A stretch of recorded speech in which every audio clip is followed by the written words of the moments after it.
Hi guys, thank you for visiting my YouTube channel, Happy Visas. Today I'm going to be going through them dreaded idioms. If you want to get to advanced level, if you want to get to fluent level, you need to know your idioms.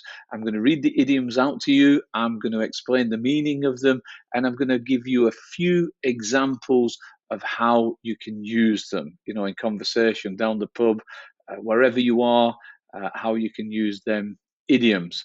Let's go, guys. Follow me. I'll show you my screen now. So we're now on my website. We're going to go through the idioms and their meanings.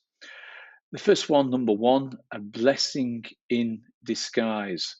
So it looks bad. It looks a terrible situation. And then you realize, actually, not so bad. Actually, it's quite good. We've all been in that situation where we're pulling our hair out. We're a little bit upset. And then we realize actually it wasn't such a bad thing after all. A blessing from God, and you might go in disguise to a fancy dress party as Batman. A blessing in disguise. It looked bad at first, but actually it is quite a good thing that it happened. A dime a dozen. A dime is 10 cents, a nickel is 5 cents. There's lots of 5 cents nickels, there's lots of 10 cents dimes. A dozen eggs in England, if you're in England, we always buy 12 eggs, a dozen eggs. And basically, it means it's extremely common. It means you can find it anywhere.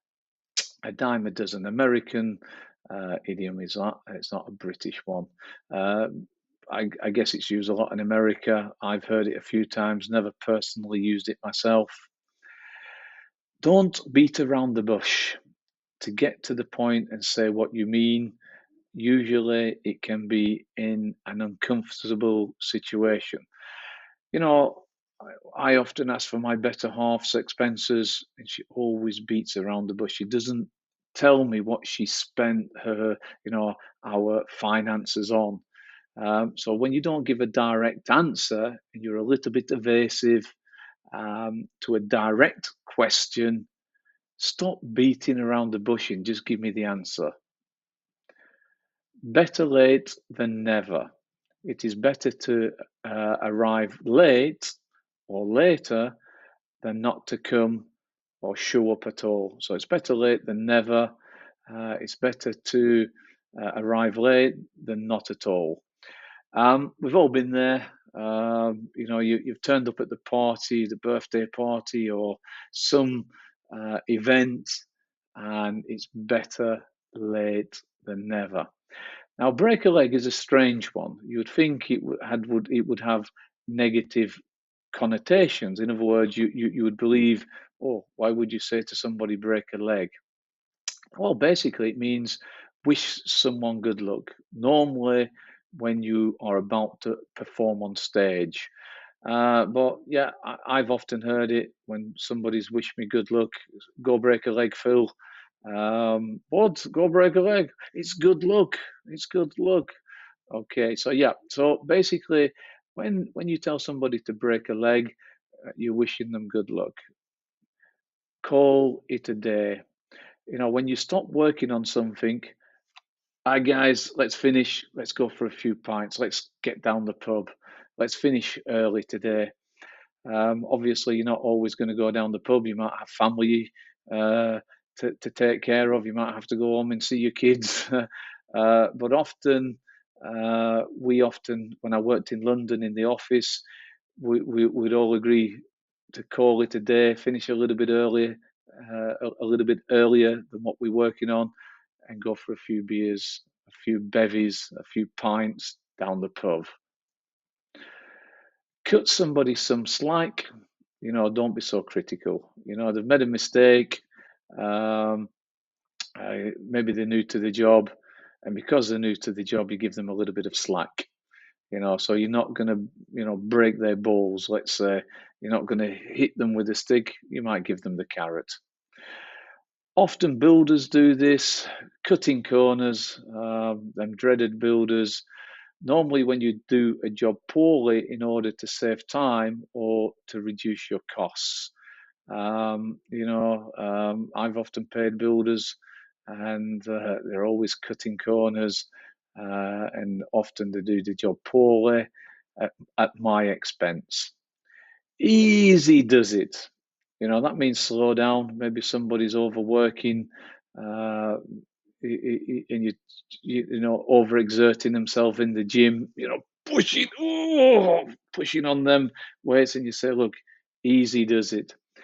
In the old days, you might be on a horse and you tell the horse, easy does it. You're trying to pull them reins back. And you tell them to easy does it. Get out of hand. When you lose control of a situation, what started off as a bit of fun, a joke, got out of hand, and a fight broke out, and a few punches were thrown. So when something gets out of hand, you lose control of the situation. Maybe your expenses got out of hand. Maybe you spent too much. It can many situations where you lose control of the situation and it just gets out of hand.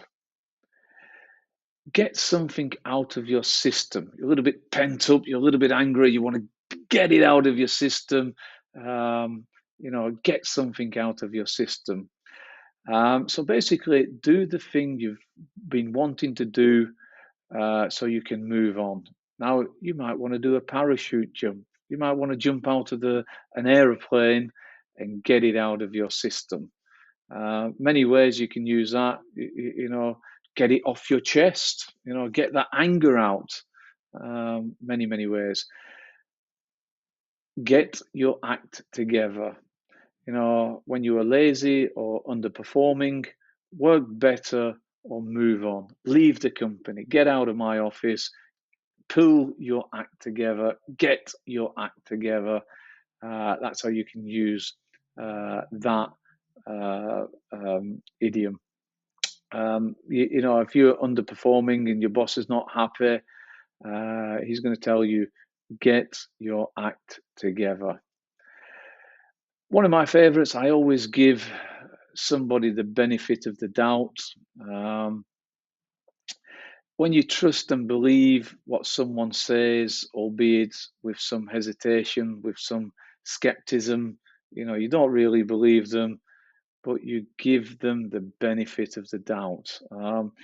Recently, it happened to me. My camera equipment was stolen. My a lot of things. I actually had a film studio, and I gave one member of staff the benefit of doubt. I wish I didn't. I should have just fired him, but I gave him the benefit of the doubt and more things, and eventually I caught him stealing. So I shouldn't have given them the benefit of the doubt. That's a true story, by the way. I should have just fired them.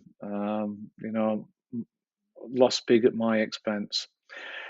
When you go back to the drawing board, you start over again. You start from the beginning.